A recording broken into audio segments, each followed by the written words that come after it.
Good evening, and if you are just joining us, I need you to stop what you are doing and listen very carefully because in the last 90 minutes the world has changed in a way that no one in this building, no one in any government, and no one in any laboratory can yet fully explain.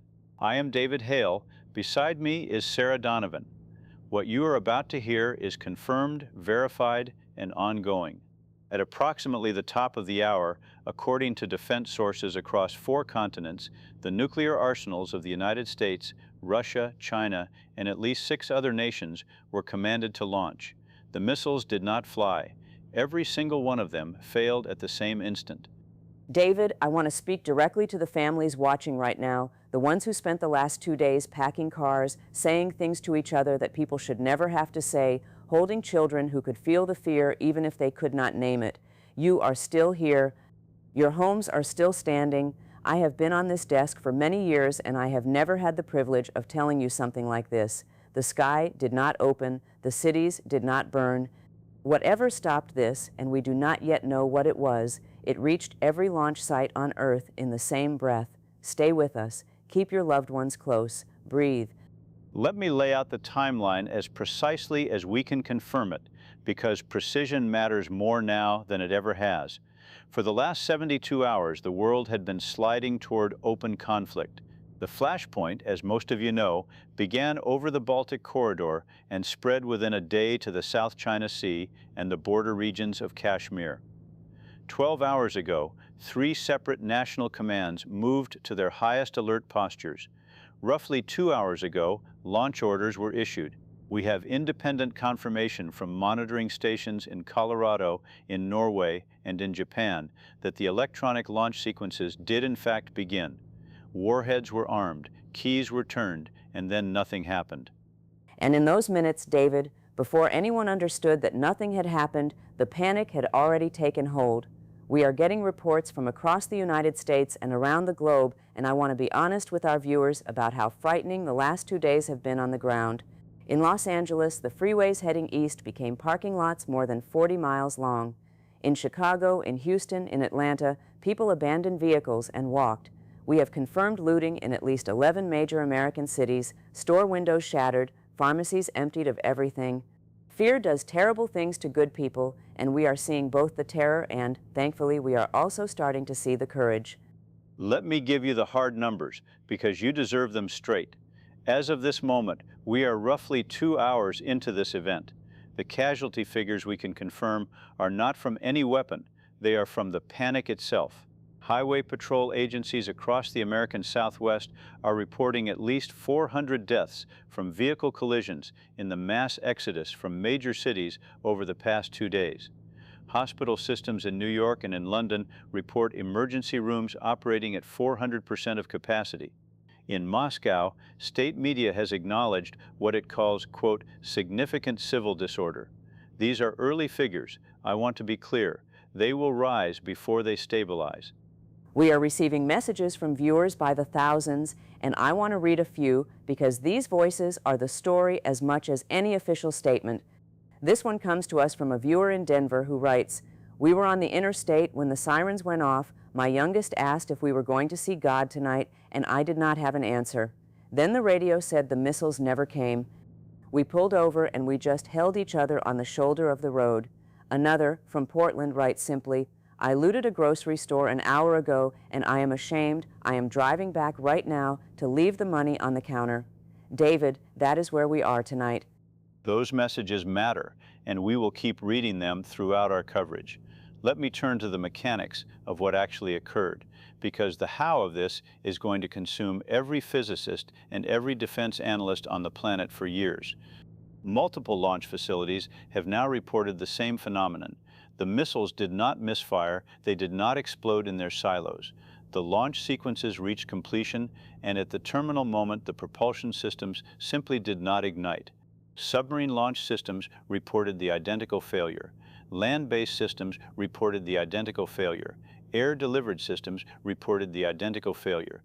The odds of a simultaneous global mechanical failure across every warhead type and every nation are, for all practical purposes, 0. And that impossibility, David, is exactly why the fear has not gone away even though the missiles did not fly. People do not feel safe, they feel confused, and confusion in a moment like this can be as dangerous as any weapon. We are hearing from our correspondents that in some neighborhoods the relief has curdled into something else, a kind of frantic energy. In Phoenix, a caller tells us that a crowd gathered in a church parking lot and simply began to sing thousands of voices for over an hour. But in other places, the electricity has failed and darkness is doing what darkness does. Power outages are now confirmed across large sections of the American grid, and I will let David explain why. The outages are a direct consequence of the exodus and the load imbalance it created. When millions of people flee cities in a matter of hours, they leave equipment running. They overload the roadways that maintenance crews need to reach substations, and in several regions, they physically damage the infrastructure in the rush. As of now, grid operators confirm that approximately 18 million customers are without power across the United States. In Europe, the figure is higher, closer to 30 million, concentrated in Germany, Poland, and the Baltic states that sat closest to the original flashpoint. Water treatment facilities that depend on that power are now the next concern. We are, and I want to underline this, roughly 3 hours into this event now. 3 hours, it feels like far longer, does it not? I want to bring in someone who can help us understand the human machinery of a night like this. Joining us now is Dr. Reyes, a specialist in mass psychology and crowd behavior who has advised emergency management agencies for 2 decades. Dr. Reyes, thank you for being with us in what I know is an impossible night for everyone. Help us understand what is happening to people right now in these hours as the immediate terror gives way to something we do not have a name for yet. Thank you, Sarah. What we are witnessing is something researchers have theorized about but never observed at this scale. The human nervous system prepared itself for an ending. For 2 days, millions of people rehearsed their own deaths. When that ending did not arrive, the body does not simply switch off the alarm. The adrenaline has nowhere to go. That is why we see the singing and the looting in the same city on the same night. Both are the same energy finding different doors. My urgent message to your viewers is this. If you are feeling numb, or shaking, or unable to stop crying, you are not broken. You are a person whose survival system worked perfectly and now has nothing left to fight. Find another person. Sit with them. That is the medicine tonight. Dr. Reyes, from a practical standpoint, in these first hours, what should local authorities be prioritizing to keep the disorder from escalating further? Light and information, David. Those are the 2 things. Restore visible light wherever possible, because darkness multiplies fear geometrically. And give people accurate information at a steady rhythm, even when that information is incomplete, because a population that is told nothing will invent the worst possibility and act on it. The looting we are seeing is not, for the most part, criminal opportunism. It is provisioning behavior from people who believe the world may end tomorrow. When they come to believe it will not, that behavior reverses, sometimes within the hour. Your viewer in Portland driving back to return the money is not an exception. That is the rule reasserting itself. Hold the line long enough, and people remember who they are. Dr. Reyes, thank you. Please stay reachable for us tonight because I suspect we will need that wisdom again before the sun comes up. David, I find something almost unbearable and beautiful in that idea, that people remember who they are. We have a message here from a viewer in Nashville who writes, "My neighbor and I have not spoken in 3 years over a fence dispute, and tonight we cooked everything in both our freezers on a grill in the street and fed 40 people who had no power. Nobody argued. Nobody asked who owned what. I think we forgot how to be afraid of small things after being afraid of the biggest thing." That instinct toward one another may be the only infrastructure that does not fail tonight. Let me update our confirmed figures as we cross into the 4th hour of this event.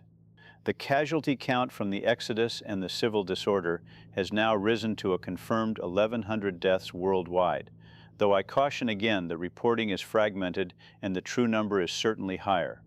The largest concentrations are on the American interstate system and in the metropolitan corridors of Western Europe. Separately, defense ministries in at least 5 nations have now issued statements acknowledging what they carefully describe as an anomalous and universal failure of strategic weapon systems. None of them, and this is the extraordinary part, is claiming to understand it. None is blaming another nation. That last point may be the most hopeful thing you have said all night, David, that no one is blaming anyone. For 2 days, the entire language of the world was accusation, and now the most powerful militaries on the planet are all standing in the same confused silence together. I want to read an official statement that just came to us. This is from the Office of Emergency Management for the State of California, and I am quoting directly. We are asking all residents who fled coastal cities to remain where they are and not attempt to return until roadways are cleared. Shelters are open. There is no incoming threat. I repeat, there is no incoming threat. End quote. There is no incoming threat. Let those words land. And yet the absence of a threat is itself creating a new category of uncertainty. Militaries around the world are now in an unprecedented posture. Their primary deterrent, the weapons that have defined global power for generations, simply do not work, and no one ordered them to stop working. I have spoken in the last hour with sources who describe command centers where officers are running diagnostic after diagnostic, finding every system nominal, every circuit intact, every warhead viable, and yet the weapons will not fire. Imagine holding the most powerful object ever built and discovering it has quietly, universally, and politely declined to function. That is the reality inside every nuclear command on Earth right now, 4 hours into this. Politely declined. That is a strange word for it, David, and yet it fits the eeriness of tonight. Nothing was destroyed. No one was struck down. It is as if the weapons were simply, gently set aside by an invisible hand. I want to turn back to the streets because the human story keeps moving. We are getting our first reports of genuine heroism that I think our viewers need to hear. In Kansas City, a group of off-duty nurses set up a treatment station in a shopping center for people injured in the earlier chaos, working by the light of cell phones. In Marseille, dock workers organized a convoy to bring bottled water to a hospital that had lost power. The kindness is scaling up as fast as the fear did. The kindness will need to scale because the infrastructure damage is beginning to compound in ways that will define the coming days. Let me be specific about the cascade. When power fails, water pressure fails. When water pressure fails, hospitals switch to generators, and generators run on fuel that must be trucked in over roads that are currently blocked by abandoned vehicles. We are now 5 hours into this event, and I can confirm that at least 3 major hospital systems, one in Manchester, one in Warsaw, and one in Detroit, have issued urgent appeals for fuel and for the clearing of access roads. The weapons did not kill anyone tonight, but the fear they inspired is still capable of doing so, and we must be clear-eyed about that. We must, and I appreciate that you keep bringing us back to the truth of it, David. This is not over simply because the worst did not happen. I have a message from a viewer that I have been holding because it stopped me. This comes from a truck driver outside Warsaw who writes, I have a full tanker of diesel and I have been sitting on the highway for 6 hours in the panic. I just heard your broadcast say the hospital needs fuel. I am turning around now. Tell them a red truck is coming. David, if anyone at that hospital in Warsaw can hear us, a red truck is coming. That is the kind of night this is becoming, in the middle of everything falling apart. That is the night, and moments like that are why we stay on the air. Let me broaden the picture to the global military situation, because there is a development of enormous significance. Within the last hour, the standing armies that had massed along the Baltic corridor, the forces whose confrontation nearly triggered all of this, have reportedly begun to stand down, not because of any negotiated agreement. There has been no time for diplomacy. They are standing down because the strategic weapons that back their posture are inert, and because commanders on the ground are, in the words of one source, quote, no longer certain what game they are playing or who set the board. The entire logic of the confrontation has evaporated in a single evening. And into that vacuum, David, comes a question that I suspect is forming in the mind of every single person watching, even if they are afraid to say it aloud. If this was not a malfunction, and it clearly was not, then who did this? Who reached into every silo and every submarine on Earth at the same instant? For the first hours tonight, the answer was simply, we do not know, but I am told we may be approaching a moment where that changes. Our newsroom is receiving reports of unusual signals, unusual observations from astronomical facilities around the world. I do not want to get ahead of what we can confirm, but something is happening in the sky, and we are watching it closely. Let me be disciplined about what we can and cannot verify on that point, because rumor is the enemy tonight. What I can confirm is this: Multiple radar installations, including facilities in Alaska, in Australia, and in Kazakhstan, detected anomalous objects in the upper atmosphere in the same window during which the launch failures occurred. These objects did not behave like debris, like aircraft, or like any known natural phenomenon. They were detected, they persisted, and then the readings became inconsistent. I am not going to speculate on the nature of these objects. I am going to tell you that professionals whose entire careers are dedicated to watching our skies are, for the first time in their lives, unable to categorize what their instruments are showing them. We are now roughly 6 hours into this event. 6 hours. The sun is beginning to rise over parts of Europe now, and I am told that daylight is changing the mood in the cities there. Dr. Reyes told us that darkness multiplies fear, and it appears the reverse is also proving true. Our correspondent in Berlin reports that as dawn broke, people who had spent the night indoors began stepping out into the streets, and instead of the chaos of the small hours, there is a strange, subdued quiet. People are simply looking at each other and at the sky as if seeing both for the first time. A viewer in Berlin writes, "The light came up and the city is still here. I am standing in a park full of strangers and no one is speaking, and it is the most peaceful thing I have ever felt." That peace, however welcome, sits on top of a foundation that is still deeply unstable, and I want our viewers to hold both truths at once. Let me return to the casualty figures because they have moved again. As we cross into the 7th hour, the confirmed global death toll from the panic, the exodus, and the resulting infrastructure failures now stands at approximately 2,400. The rate of increase, however, has slowed measurably in the last hour, which is consistent with what Dr. Reyes described, the reversal of provisioning behavior as people come to believe they will live. Emergency services in several major cities report that call volumes, while still extreme, have begun to plateau. We are not through the worst of the human cost, but the curve may be bending.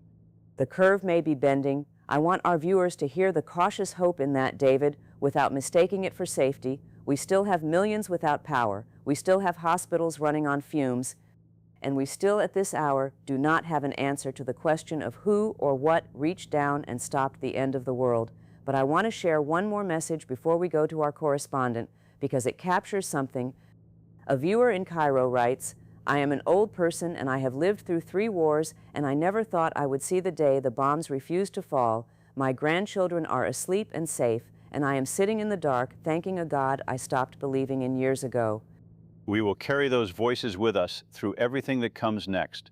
Let me give our viewers a sense of the geographic scope of what we are managing, because this is not an American story or a European story. It is happening everywhere at once. In South Asia, the border tensions that had brought 2 nations to the edge have gone quiet, with both governments confirming that their strategic systems are equally inert. In East Asia, naval forces that had been maneuvering in contested waters have reportedly returned to port. Across the Middle East, across Latin America, across Africa, every nation that possesses these weapons, and several that were suspected of pursuing them, is reporting the same universal, inexplicable stand down. Whatever did this did not choose sides. It disarmed everyone. It disarmed everyone. David, in all the years we have sat at this desk together, I never imagined saying a sentence like that and having it be simply factually true. I want to bring back Dr. Reyes for a moment, because we are now hours into this, and I think our viewers need guidance on how to hold themselves together as the initial shock fades and a longer, stranger reality sets in. Dr. Reyes, we are past the immediate crisis of the first hours. What comes next, psychologically, for the billions of people who went to sleep expecting to die and woke up to a world that makes no sense?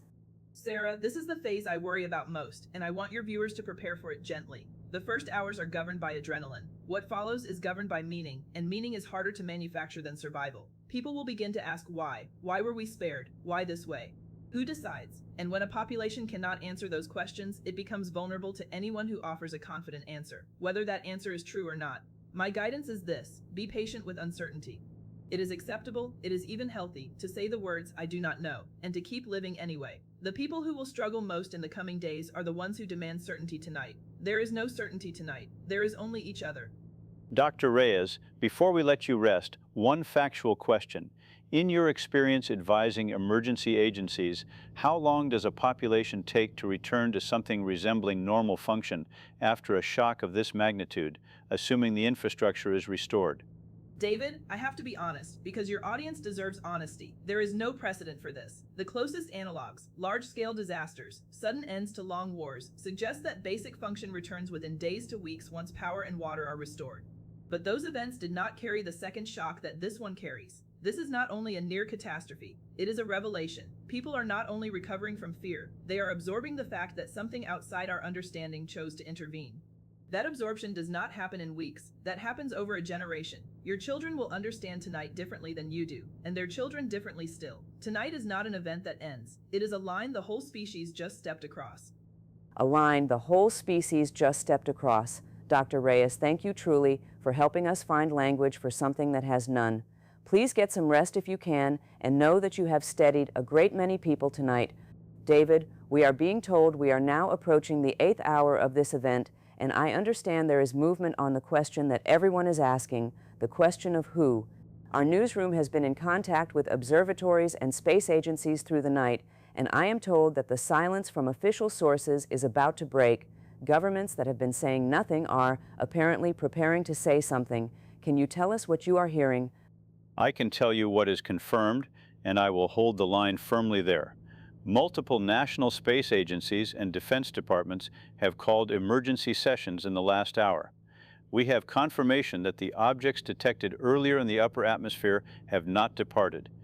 They have taken up what analysts are describing as stable, deliberate positions above several points on the globe. I want to choose my words with great care. These are not described as attacking positions.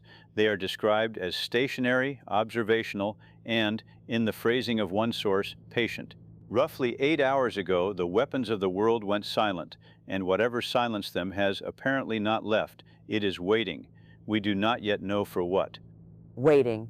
And I think, David, that word is going to define the hours ahead of us, this collective holding of breath.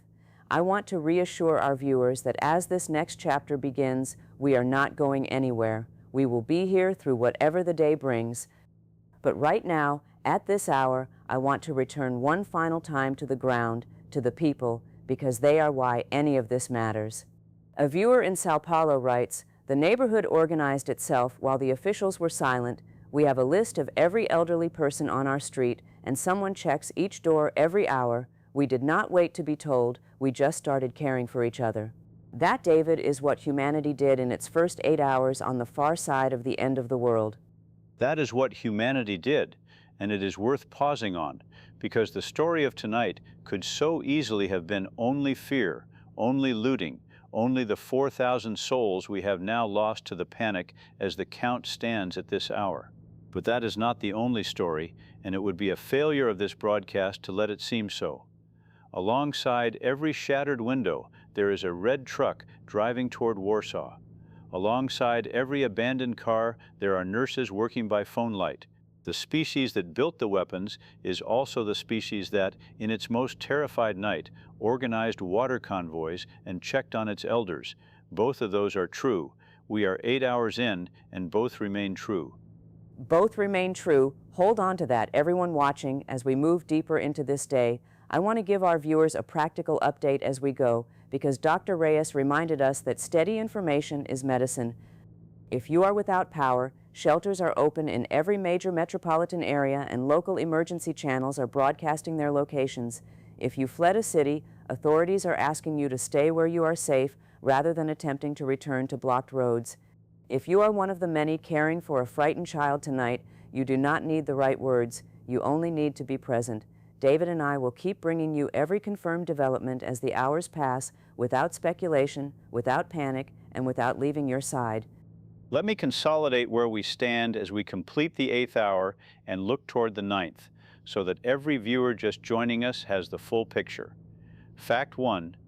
Approximately 8 hours ago, the nuclear arsenals of every nuclear-armed nation on Earth were ordered to launch and universally failed to do so. Fact 2. This failure was not mechanical, not sabotage by any nation, and cannot be explained by any known science. Fact 3.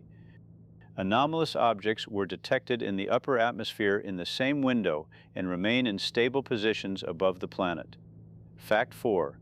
The confirmed human toll, entirely from panic and infrastructure failure and not from any weapon, now stands near 4,000. Those are the facts. Everything else is questioned. And it is those questions, David, that will carry us into the hours ahead, into the daylight that is now spreading across the world, into whatever those patient objects overhead intend by their silence. We began this broadcast telling frightened families that they were still here. As we pass into the 9th hour and beyond, that remains the most important thing we can say. You are still here. Your children are still here. The world you were told to say goodbye to is still turning beneath your feet. What it means, who saved it, and what they will ask of us in return, those are the questions of the hours to come. Stay with us. We are only beginning to understand the day we have been given. We are only beginning. And as the 9th hour turns toward the 10th, I want our viewers to understand that the quiet overhead is not the same as safety, nor is it the same as danger. It is something we have no category for, and we will build that category together in real time on this broadcast as the facts arrive. The governments of the world are meeting, the scientists of the world are watching, and the people of the world, from Cairo to Kansas City to Sao Paulo, are doing the oldest thing our species knows how to do in the dark, which is to reach for the hand of the person beside them.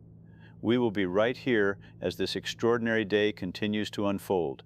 We are now crossing into the 10th hour of this event, and I want to begin this stretch of our coverage the way we have tried to begin every hour tonight, which is with a person rather than a number. A viewer in Kansas City writes to us, "My mother has dementia and she does not understand what is happening, and honestly tonight I am grateful for that. She asked me to make her tea and we sat by the window and watched the sky get light, and for her it was just an ordinary morning." I read that, David, and I felt something loosen in my chest, because for most of the world tonight has been anything but ordinary, and yet there is a small mercy in that kitchen in Kansas City, 2 people, a cup of tea, and a sky that is simply getting light the way it always has. That image holds, Sarah, and it holds against a backdrop that I have to keep grounded in verified fact, because that is my role tonight and I will not abandon it. Let me update the numbers as we enter the 10th hour. The confirmed toll from panic and infrastructure failure has risen to roughly 4,500. That increase, near 500 souls since we last reported, comes almost entirely from 3 sources. Traffic incidents on the highways leading out of major cities, most heavily around Los Angeles, Mumbai, and Lagos. Cardiac events among the elderly and the vulnerable. And a smaller number from fires that spread in neighborhoods left without functioning emergency response. Not one of those deaths came from a weapon. Every one of them came from fear. I state that plainly because it matters. It matters more than I can say, because it tells us where the danger actually lives tonight. The weapons failed, the people did not fail, but the fear got to some of them before help could. And I want to speak directly to anyone watching who is still on a road right now, still driving away from something, foot heavy on the pedal. There is nothing behind you that is chasing you anymore. The sky is quiet. The sirens that woke you were the last sirens. Please slow down. Pull over if you are tired. The most dangerous thing left in the world tonight is a frightened person moving too fast in the dark, and we have lost too many already to that exact thing. Sarah is right, and the data underscores it precisely. Of the 4,500 confirmed lost, our best analysis suggests that more than half died on roads, not in cities. The instinct to flee killed more people tonight than anything overhead. I want to move now to the development that our newsroom has been tracking for the last hour, because it represents the first coordinated official word from any government since the arsenals went silent. 10 hours in, a joint statement has been issued. I am going to read it exactly as it was released, without interpretation, and then we will discuss what is confirmed within it and what remains open. The statement reads as follows: "To the people of every nation, at approximately the same moment, the strategic weapons of all nuclear-capable states became inert. We have confirmed through independent verification that this was neither an act of any human government nor a failure of our own systems. We have established contact. The intelligence responsible for this act has communicated with us. Its message is brief, and we relay it in full. We have removed the capacity for this. We have not removed the choice behind it. That choice remains yours. We are watching what you do with it." End of quote. That is the official statement, Sarah, word for word. We have removed the capacity, we have not removed the choice. David, I have read a great many statements in my years at this desk, and I do not think I have ever read a sentence that landed with that kind of weight. It is not a threat, it is not a rescue, it is a mirror. Something looked at us at the very edge of our own destruction, took the knife out of our hands, and then said, "The wanting to use it, that is still yours, we only took the blade." And now we have to sit with the fact that a stranger from somewhere we cannot name understood the most dangerous thing about us better than we wanted to understand it ourselves. And I want to be careful here because that statement raises as many questions as it answers, and I will not let us drift into speculation dressed up as fact. What is confirmed? Contact has been established. The disarmament was deliberate and is described by the intelligence itself as a removal of capacity. The objects remain in position. What is not confirmed, and I stress this, is anything about origin, appearance, intent beyond that single message or duration. We do not know if this state is permanent. We do not know what watching means in practical terms. We are 11 hours in now, and the honest summary is that we have received one sentence from the most significant contact in human history, and we are all trying to read a library into it. 11 hours in, and I think that restraint you are showing is exactly what people need, because the temptation right now, in living rooms all over the world, is to fill that silence with our worst imaginings, and instead I want to fill it with what people are actually doing. Listen to this, from a viewer in Reykjavik. The whole street came outside. When the light came up, nobody said much. We just stood there together, looking at the sky, and then someone started making coffee for everyone, and it turned into the strangest, gentlest morning of my life. Strangers on a cold street, drinking coffee under the thing that saved us. That is who we are too, David. Not just the frightened driver, the neighbor with the coffee pot. Both, always both, and the numbers continue to reflect both.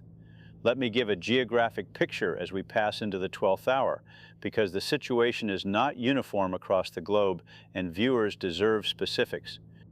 Power has been restored to large parts of Western Europe, with grids in Paris, Berlin, and Madrid reporting stabilization within the last 2 hours.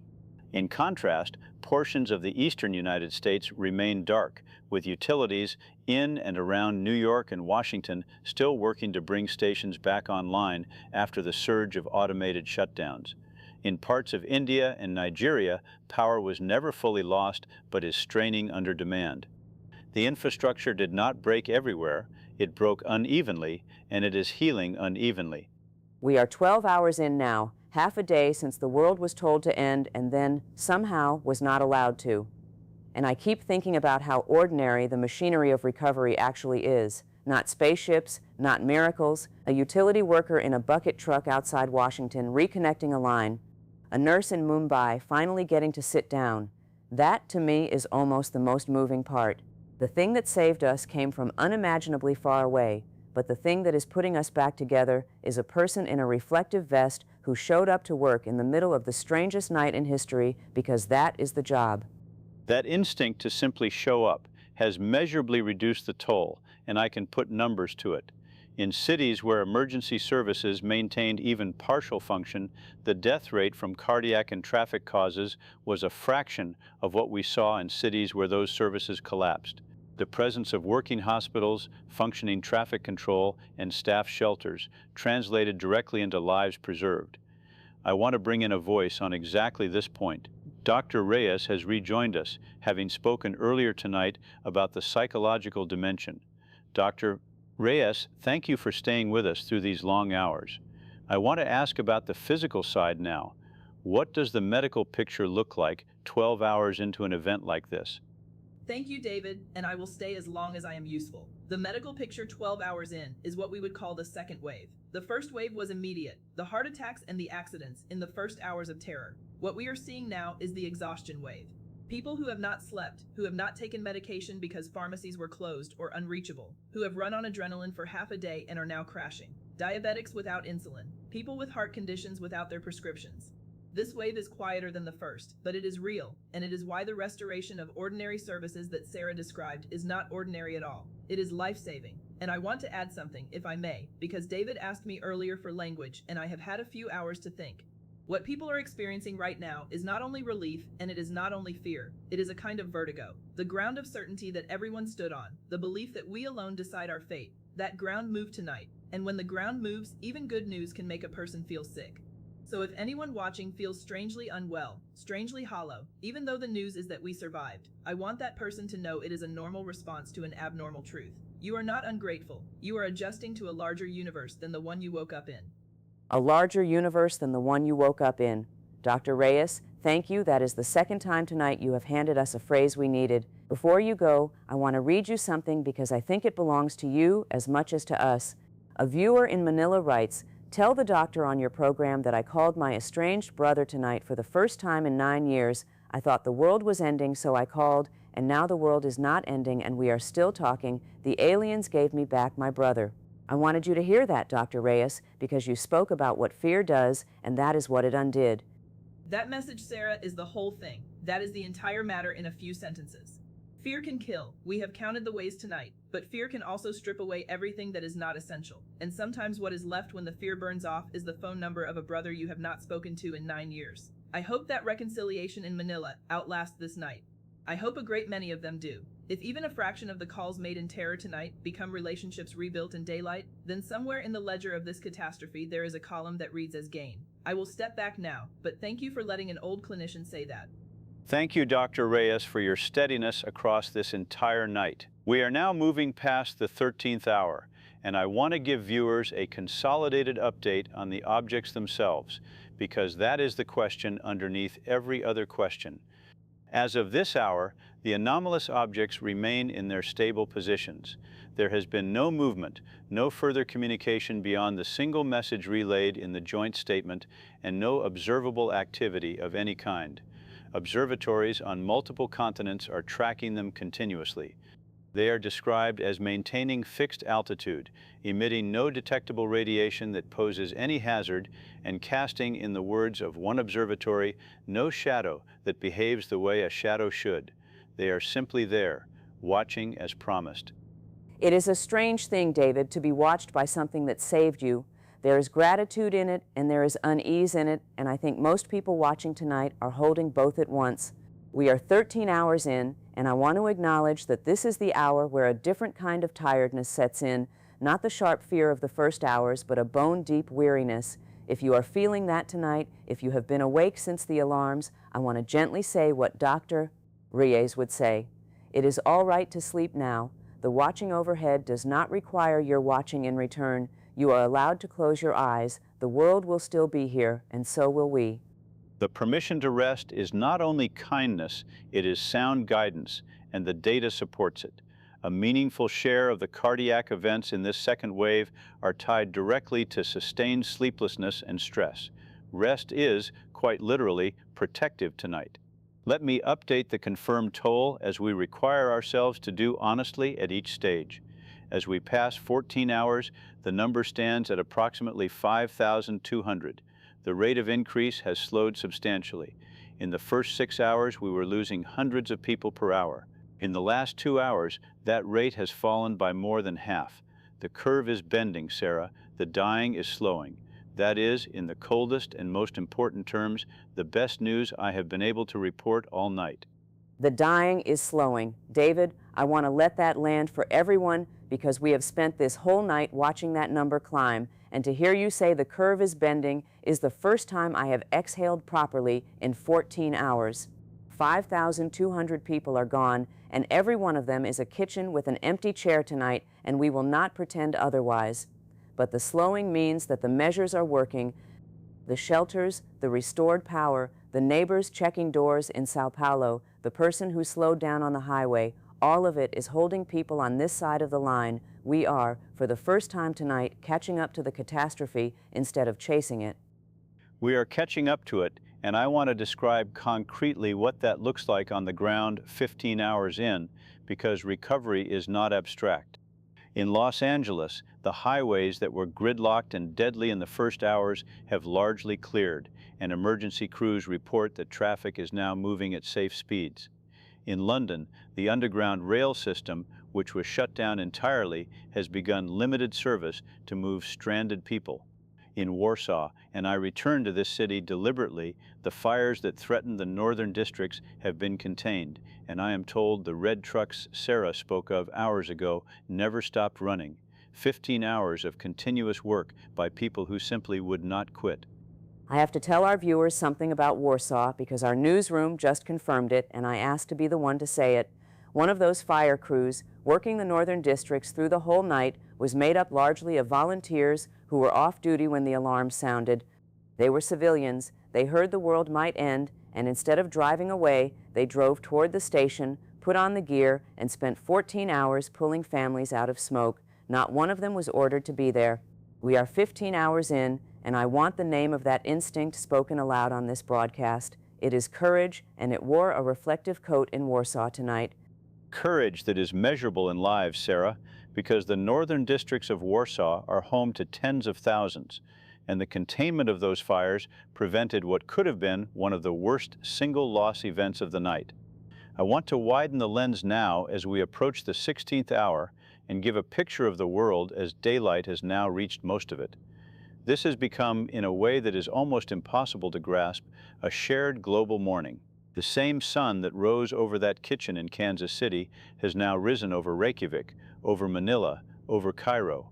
For the first time in perhaps all of human history, the entire species woke up, or stayed up, inside the same single story on the same single night.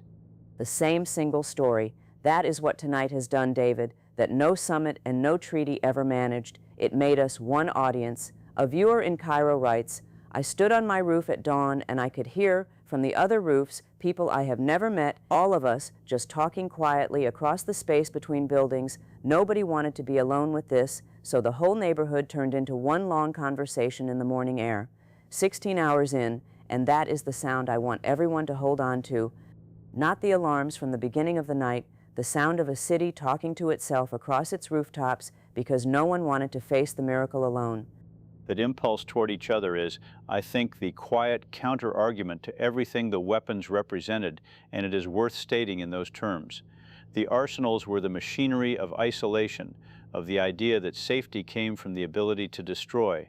And in the first morning after those arsenals fell silent, the human response was not to seek new weapons, but to seek each other on rooftops and streets. We are 17 hours in now, and I can report that the confirmed toll has risen only slightly in the last stretch, to approximately 5,400. The slowing I described has continued. We are, in measurable terms, moving out of the deadliest phase of this event and into its long aftermath. 17 hours in and moving into the aftermath. I want to talk about what that word really means, because aftermath is not the same as over. For the families who lost someone tonight, and there are more than 5,000 of them now, the aftermath is only beginning. A viewer in Lagos writes, my father did not survive the night. His heart gave out in the traffic when we were trying to leave the city, and I do not know how to feel that the world was saved on the same night I lost him. David, I do not have an answer for that message. I do not think there is one. All I can do is say the name of that grief out loud and promise that this broadcast will not rush past it in our relief. We will not rush past it, and I think it is important to hold that specific truth alongside the larger one. For most of the world, tonight ends in survival. For the family of that father in Lagos, and for thousands of others, tonight ends in a loss that the survival of the planet does nothing to soften. Both are real. The species was spared, and individual people were not, and any honest accounting has to carry both figures at once. As we move toward the 18th hour, I want to turn to the question of what comes next, institutionally, because governments have now had the better part of a day to move from silence toward response. 18 hours in, and I think people are hungry for that, David, hungry to know that the grown-ups, so to speak, are actually doing something with this, because there is a fear underneath all of this, quieter than the fear of the weapons, but just as real, and it is the fear that we will waste this, that something reached down and gave us a second chance, said plainly that the choice is still ours and that we will simply go back to the way things were. I read the messages coming in, and under the gratitude again and again is that one worry: please do not let us waste this. Please let it mean something. That worry is well-founded historically, and I will not pretend otherwise, but I can report movement that is genuinely without precedent. As of this hour, the nuclear-capable states, the same states that hours ago were preparing to launch at one another, have entered into direct and continuous communication, not negotiation in the old sense, but something more basic. They are all simultaneously disarmed, and all simultaneously being watched. The joint statement we read earlier was itself unprecedented, a single coordinated message from governments that yesterday were adversaries. 18 hours in, the machinery of confrontation has not restarted. That in itself is the most hopeful geopolitical fact of my lifetime. The machinery of confrontation has not restarted. I want everyone at home to hear how remarkable that sentence is coming from David, who does not deal in hope, who deals in verified fact. If David Hale tells you that the most hopeful thing he has seen in his lifetime happened tonight, you can believe it, because he has spent this entire broadcast refusing to say anything he could not confirm. We are 19 hours in now, and I feel the shape of this long night beginning to change under us. The frantic hours are behind us. What is ahead is slower, quieter, and in its own way harder, the work of deciding who we are going to be now that we know we are not alone. 19 hours in, and that work will take far longer than this broadcast, longer than this year, longer perhaps than the lives of anyone listening tonight.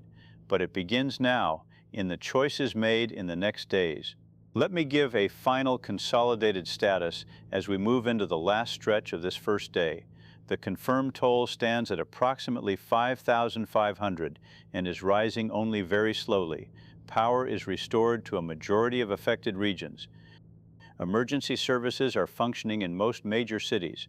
The objects remain in position, silent, watchful, having communicated once and not again, and no weapon anywhere on Earth has been able to be armed since the event began. Those are the facts as we complete 19 hours. And here are the people as we complete 19 hours, because David gives you the facts and I get to give you the faces. A viewer in Kansas City, the same one who wrote about the tea, has written again, "My mother fell asleep in her chair by the window, and I am watching her breathe, and I realized I have not felt this kind of peace in years. Whatever happens next, we got this morning, and no one can take this morning back." I read that and I thought, that is the whole gift, is it not? Not the certainty of the future, just the unrepeatable fact of one more morning given back to a mother and a child by a cup of tea and a quiet sky. One more morning, given back. That may be the most accurate description of what occurred tonight that I have heard, and it came from a viewer, not from any official source. We are now approaching the 20th hour, and I want to note a shift that our newsroom has observed across the global picture. The messages reaching us have changed in character over the last several hours. In the early hours, they were messages of terror. Then they became messages of survival. Now, 20 hours in, they are increasingly messages of resolve. People are no longer asking only whether they are safe. They are asking what they are now supposed to do with the fact that they are. That shift, David, from "am I safe" to "what do I do now," that is the sound of a species standing back up. 20 hours in, and people are getting to their feet. A viewer in Berlin writes, "I am a school teacher, and I have spent the night thinking about what I will say to my students when the schools open again, and I have decided I will tell them the truth, that the world was saved not because we deserved it, but because we were given the chance to deserve it going forward." I think that teacher in Berlin has understood tonight better than most of the officials have. It was not a reward, it was an assignment. An assignment is exactly the right framing, because the intelligence overhead did not say you are forgiven.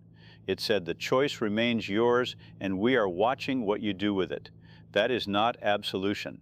That is a probation, in the most literal sense, a period of watching to see whether conduct changes. We are 21 hours in now, and I can report that the practical dismantling of the crisis is nearly complete. The roads are clear, the fires are out, the grids are stabilizing. The dying has very nearly stopped, with the toll now holding near 5,600 and increasing only in isolated cases. The acute emergency, 21 hours after it began, is drawing to a close. 21 hours and the acute emergency drawing to a close. I have been at this desk for nearly the whole of it, David, and I feel the way I imagine a great many people at home feel right now, which is emptied out and strangely tender toward everyone and everything. We came so close. We were, by every account, minutes from the end of the world, and we are instead watching grids stabilize and children fall asleep in chairs by windows. I do not know how to hold something that large except to say thank you to whatever is overhead and to every nurse and firefighter and neighbor and stranger who made the saving of the world into something people could actually live through. We are 22 hours in now, and I want to offer, as clearly as I am able, an accounting of what ultimately happened tonight, because our viewers deserve a conclusion and not a fog. Here is what happened. At the peak of the gravest confrontation in human history, the United States, Russia, China, and other nuclear powers issued live launch orders against one another. Every one of those orders failed. An intelligence not of this earth had rendered every nuclear weapon on the planet permanently inert, and then made itself known, stating that it had removed our capacity for that specific destruction, while leaving the choice that drives it untouched and in our hands. That is what happened. There is no ambiguity left in it, and here is what it cost, stated plainly, because the cost must be recorded. Not one human being died from a nuclear weapon tonight for the first time that such an outcome was ever in question. None. But in the panic that swept the world in the hour when we believed we were ending, in the flight from the cities and the failure of the grids and the fires and the stopped hearts, we lost, by the confirmed count as this day closes, approximately 5,700 people. Every one of them died of fear, not of fire. That is the paradox this broadcast has to leave you with. The weapons killed no one. The terror of them killed thousands. 5,700. We will say that number slowly, and we will not dress it up because each one was a whole world. And yet, David, set beside what was prepared for us tonight, set beside the millions upon millions who would not have seen this morning if those orders had done what they were built to do, it is a number that also contains a staggering mercy. We are 23 hours in, and the sun is now high over most of the world, and nearly 8 billion people are still beneath it. That is the sentence I did not think at the beginning of this night that I would ever get to say. Nearly 8 billion people are still here. Nearly 8 billion, and I want to describe as we complete 23 hours what the world actually looks like now, so that our viewers can carry an accurate picture into whatever rest they are finally able to take. The weapons are gone, not hidden, not stored, but rendered permanently unusable by something we do not understand and cannot undo. The great arsenals that defined the fears of generations are, as of tonight, scrap. The objects that did this remain overhead, silent since their single message, watching. The dead are counted and mourned. The power is on in most of the world. And the human species, for the first time, knows for certain that it is not alone and knows that it is being watched to see what it will become. And I want to describe the other half of that picture, David, the half that does not show up on any grid map. The world tonight looks like a school teacher in Berlin planning a lesson about a second chance. It looks like two brothers in Manila talking after 9 years of silence. It looks like a street in Reykjavik drinking coffee under a quiet sky, and a family in Lagos grieving a father the same night the world was saved, both at once, because that is what being human turned out to mean tonight. We are nearly a full day in now, and the world looks like a place that was given back to its people with a single condition attached, that we finally become worth the saving. We are now closing on the 24th hour, a full day since the alarm sounded across the world, and I find, unusually for me, that the facts have carried us as far as facts can go, and what remains is not a matter of data. What remains is the choice that the intelligence overhead handed back to us, still warm, still ours. It did not save a perfect species. It saved the one that built the weapons and the one that drove the fire trucks toward the smoke, the same species, the two halves of us, and it left us to decide which half writes the next day. That, at the end of this long night, is the only fact I have left, and it is the one that matters most. A full day now, since the world almost ended and did not. And I think this is where we begin to let you go, everyone who has stayed awake with us through all of it. The emergency has passed, the count has very nearly stopped rising, the sky is quiet, and the light is ordinary, and your family is still down the hall. There is nothing left tonight that you need to be afraid of. Whatever comes next will come slowly, in daylight, with time to think, and we will meet it the way we met this, together and awake. But that work is for tomorrow. Tonight, the only thing left to do is rest. Rest is the right instruction to close on, and it is one I can support with the last figure I will give you. In this most recent hour, the confirmed toll did not rise at all. For the first time since the alarm sounded a full day ago, we completed an hour of this broadcast without losing a single additional soul. The curve has not just bent, it has for now gone flat. That is how this first day ends. Not with another siren, but with an hour of quiet and a count that finally, mercifully stopped climbing. Whatever tomorrow asks of us, this day is complete, and we survived it. All of us who are left, together survived it. We survived it. So close your eyes now, wherever you are, in Kansas City or Cairo or Warsaw or Manila. The alarms are silent, the trucks have stopped running toward the fire because the fire is out, the neighbors have gone back inside. The mother by the window is asleep, and it is all right for you to sleep too.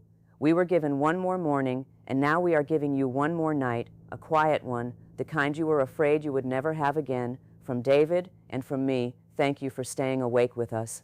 The world is still here, you are still here. Rest now, we will keep watch, and so, it seems, will they. Good night.